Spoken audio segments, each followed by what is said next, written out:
All right, my name is Ren Ramsey, and I'm the husband of Angela Ramsey, and she's been telling me all the good things y'all been learning and everything. So she asked that I come and speak a little bit about honeybees. So specifically, honeybees is pollinators. So we're going to kind of cover those. I don't know how we're going to open it up for Q&A afterwards, and you don't necessarily ask me about honeybees as pollinators during the Q&A, but I'm specifically going to talk mostly about honeybees as pollinators during my presentation. So honeybees are not the only pollinator. There are other pollinators out there. Of course, we have the wind that pollinates, but you also have bumblebees, and there are probably, I don't know how many, but I know of at least 20 different species of other bees that are not honeybees. They are considered bees, but they're not known as honeybees. So there are other pollinators out there. Birds, of course, pollinate and things like that. But honeybees are the most efficient. Now, I'm going to go over a few reasons why they're the most efficient. For one reason, each colony of honeybees can have somewhere around 60,000 bees in it. So that's a lot of bees in one location. The queen bee, she can lay up to 1,500 eggs in one day and more than 1 million eggs over her lifetime. So she is producing a lot of workers, a lot of pollinators. Now, at any given time, out of that colony, there's typically only about 1/3 of that colony is actually the pollinators. The rest of the third are workers within that colony. And we won't get into the caste system, but basically workers are born and they kind of work their way up, or bees are born and they kind of work their way up to become worker bees, and then they typically die as a worker bee. One of the biggest important reasons that they are the most efficient pollinators is because a bee colony is an organism. It's an organism because it's each tiny animal in there, or each tiny insect, and we've talked about it has 60,000 in there, acts together with the rest of them. It is a coordinated effort. They're the only pollinators that have a coordinated effort. Birds don't talk to each other. You go, hey, we got some place we can get pollen over here. The other bees don't, bumblebees don't do that. And certainly they are the most massive group that lives together. Bumblebees don't live in such huge groups. Even wasps and hornets, which can be pollinators, they don't live in such large groups as honeybees do, and they don't coordinate their efforts. So they coordinate their efforts by several means, but predominantly the most mean is they use what's called a waggle dance. And when a bee goes out, and bees will roam over a 6-mile diameter territory, so they'll go out 3 miles in each direction from each colony. And what happens is a worker goes out, he finds a great source of nectar or honey, he comes back and tells the other bees. And of course bees don't talk to each other and they don't have mental telepathy, but what he does do is he does what's called a waggle dance. And the waggle dance is in the shape of a figure 8, and it is very specific to where that source of nectar and pollen is. And by that waggle dance he tells them the direction based upon the sun and the relationship between the sun and the colony. He also gives them how far away approximately that nectar and pollen source is. So as the bees watch him do his waggle dance, and it's done in a figure 8, they learn where a great nectar source is. Now there's other workers coming in and they're going, hey, I've got a good nectar source, and they're doing their own waggle dance.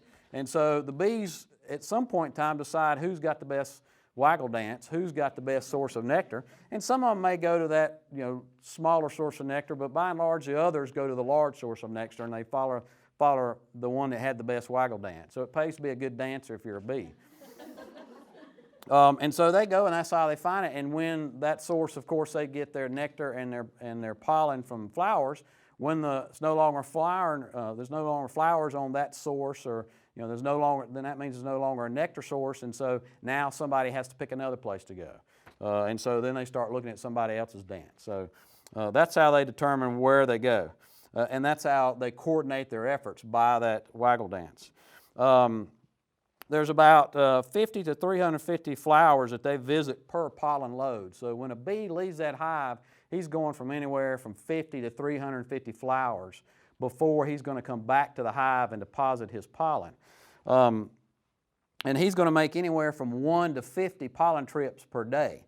So if you do the math, one bee is visiting anywhere from 5,000 to 17,500 flowers per day. So that's a lot of flight time. That's a lot of energy that bee's expending. And so they're going back and forth all day. Of course, the bees do not go at night. They're creatures that only go out during the day. The reason they only go during the day is because bees while they have the waggle dance to point them in the right direction, they navigate by, much like pilots do, beginning pilots do, they navigate by what's called dead reckoning. So they remember their route, where they're going. They take mental snapshots of, hey, there's a tree, there's a red house, there's a road. I know my pollen source is over here. I just came from it yesterday. And so that's how they navigate, is by sight, by seeing. But once they get into the hive is totally pitch dark. And so then when they navigate within the hive, they navigate based upon pheromones. And we won't get into that. But basically, as a pollinator, well, that's what they're doing. That's how they're going to their field or flower source or what have you by dead reckoning. It takes to make a pound of honey, a bee has to travel over 55,000 miles to make 1 pound of honey. And so that's visiting about 2 million flowers.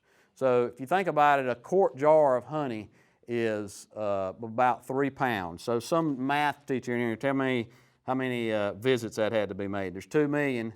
He has to go to 2 million flowers for 1 pound. So how many flowers has he gone to make that pound of honey? I mean, that 3 pound honey. Okay, so that's a lot of energy. That's a lot of going back and forth and stuff. So, the closer they can get to a source of nectar, the less that distance is. Now, we talked about they could go out to 6 mile diameter, 3 miles away from the colony. But if they've got some flowers right here, they're going to go to those flowers. If they've got a good source of nectar, they'll go to those and make their travel time less. So, there's a lot of people that that rent out their colonies as pollinators to pollinate different field crops. A good example is you may have heard it out in California. They pollinate the almond trees, and so they'll bee pollinators who own large amounts of colonies will bring their hives into those, and they're paid for those hives. They're rented by the farmer, and they put them right in the middle of the almond groves out there. And almond groves are acres and acres and acres of almond trees out there, and so the bees are pollinating those almond trees. And that's another reason why they are efficient pollinators, because they can be moved. You can't move other bee species. You can't move bumblebees. People just don't grow those in colonies. But they do grow honeybees in colonies, and they can be moved wherever you want to move them. I have moved colonies before, and the rule of thumb is you move them 3 feet or 3 miles. And the reason that is because if you move them, remember, they take mental snapshots, and that's how they navigate where they're going. So if you only move them a mile away, they're still covering the same territory that they were covering previously, and they get mixed up, and they go back to where the hive was, but you've moved the hive, and so they'll just swarm around the hive, and they won't know what to do, and eventually they won't go back to the new colony that you've moved. They don't know where it's at. They'll go form a new colony, and of course that's a bad thing, because you need your bees for the honey, you need your bees for the pollen. Now, bees don't care that they are helping us with our crops. They don't care about pollination. Bees don't pollinate, except bees pollinate because they want the nectar and they need the pollen. The nectar is used as an energy source. The bee has 2 stomachs, and so one stomach is for him as he's flying around for an energy source. That's kind of his lunch pail. And the other stomach that he has is his nectar belly. And he takes the back to the hive, and that's where he deposits it, and that's how we make the honey. So they're not pollinating for us. They don't even know they're pollinating. They're pollinating it just as a happenstance. What they're after is the nectar and the pollen. Now, so let's talk about a little bit about how and why they pollinate. I just mentioned that they collect energy for themselves, and they use the nectar for themselves, but they also use that nectar to raise young. Young have to have the protein from the pollen in order for them to grow and develop. And so they come back and they will combine that honey, they'll combine that nectar, they'll combine that pollen into what's called royal jelly. They will feed royal jelly to the queen her entire span, or I'm searching for the word here, hatch cycle or what have you. Anyway, she's young, or before she's hatched, they'll feed that royal jelly to her the entire time. But the rest of them, they cut them off and they only feed it to them for a few days, and then they just go back to feeding them regular honey. And so that's how the queen gets to develop so much larger, is because royal jelly is basically like steroids for us. And so she's on steroids for 16 days until she develops into this giant queen.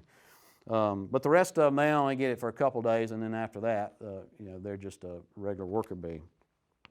How do they collect it? they've got pollen sacs on them for one thing. If you've ever seen pictures of bee, you'll see them on their hind legs. There'll be a big patch back here, a colored patch, and that's what's called their pollen sac. And what they do is they're taking pollen off of that flower. They cram it down in their leg, just like if I had a leg bent like this right here, they would keep cramming and cramming and cramming it until they've got a big load right here. And that's kind of their shopping cart on themselves. And they put it on both legs. And so when they get loaded up, then they take that back to the hive, and of course they pass it along to another bee once they get to the hive, or they put it in a cell themselves. But that's how they collect it. What works with the pollination is they go from flower to flower, and bees will only visit one species of flower per trip. So they won't go to an apple tree and then go to an avocado and then go to a cucumber.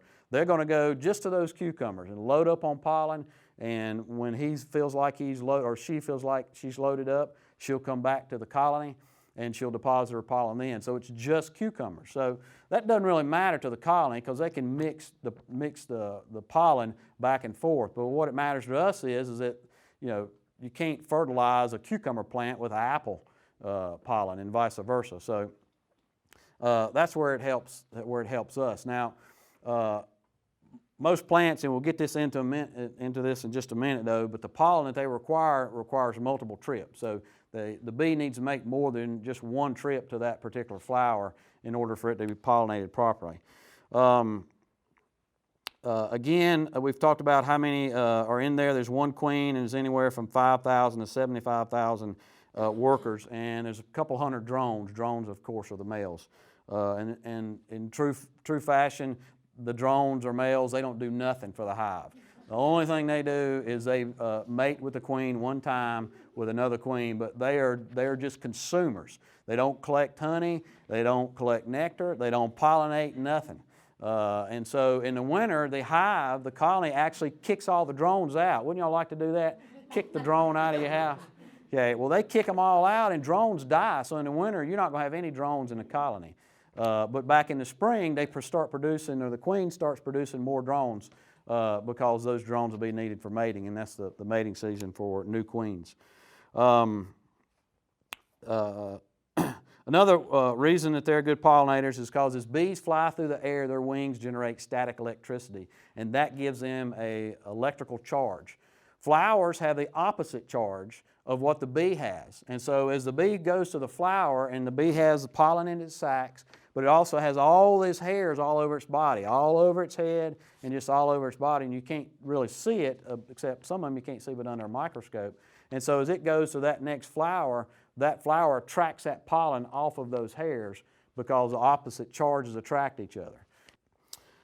Let's see, the adult sterile worker bee emerges from the cell in 21 days. So every 21 days there should be a new hatch of brood coming along. The queen, because she's fed that royal jelly, now you would think it would take longer for her to be born, but in fact she's born in 16 days because she's fed so much steroids that she develops so much faster.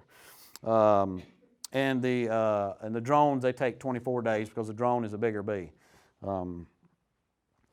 Why are bees pollinators is important? Well, 60 to 80% of the world's flowering plant species are animal pollinated. Now, they're animal pollinated, and of course that means other animals besides honeybees.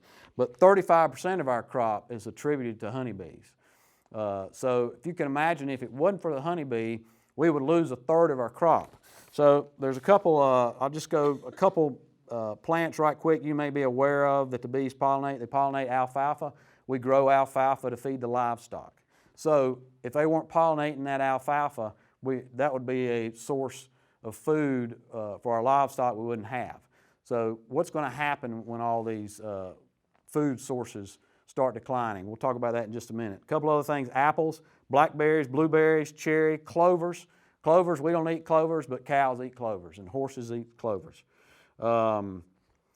Cranberries, watermelons, muskmelons, pears, plums, raspberries, squash, sunflower, and nectarines. So all those, and there's a lot more, but all those require a honeybee to pollinate them.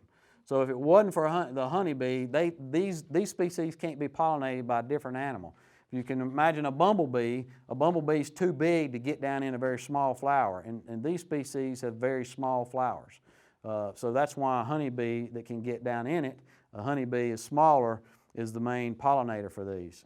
Also, something you don't think about is trees. Bees pollinate trees, poplar trees. If you've ever had honey from around here or around this area or an area wherever you're from that has poplar, you've probably had poplar honey. Poplar honey is very sweet, and that's our main source of honey around here is poplar trees. Well, if they weren't pollinating the poplar trees would die out, and poplar trees are the main source of lumber, particularly in furniture. So you can see that it's kind of a cascading effect. If the less bees we have, the less food sources we're going to have. Also, if crops don't get pollinated enough, there's a couple things can happen. One, your production goes down. So if your production goes down, not only are you going to have less available, but your prices are going to go up. You're going to start seeing large inflation. Another thing is your fruits will not grow to their largest capacity they could. Apples won't get as large as they can. If you've ever seen a cucumber that you've grown in your garden that's kind of sickle shaped, doesn't have that nice long plump cucumber shape to it, that's because that flower was not visited enough. That flower did not get the proper pollination. And it requires more than one trip. It requires somewhere around, I don't know if I got it in here or not, somewhere around 20 trips for one flower for that cucumber to be pollinated properly. The average worker bee is going to produce over its lifetime 1/12 of a teaspoon of honey. Now, if you can think about 1/12 of a teaspoon, that is a minute amount. So think about how much honey it takes, how many bees it takes to make a 3-gallon jar. It takes a lot. I'll give you a couple quotes that some famous people have said. Royal Brown says that, "Unique among all God's creatures, only the honeybee improves the environment and preys not on any other species." So honeybees, they don't prey on other species. They're just workers. Now, if you come and make them mad, they'll sting you. That's because they're defending. They're not preying on you. If the bee disappears from the surface of the earth, man would have no more than 4 years to live. And that was quoted by Albert Einstein. So there's a lot of data out there that says if the bees disappear, that we're gone in 4 to 5 years. And that's because all these plants that I've mentioned, if they're not around, we don't have those resources. If the bees aren't around, they can't pollinate those resources. So that's about all I've got as far as bees as pollinators. I'll take some questions now.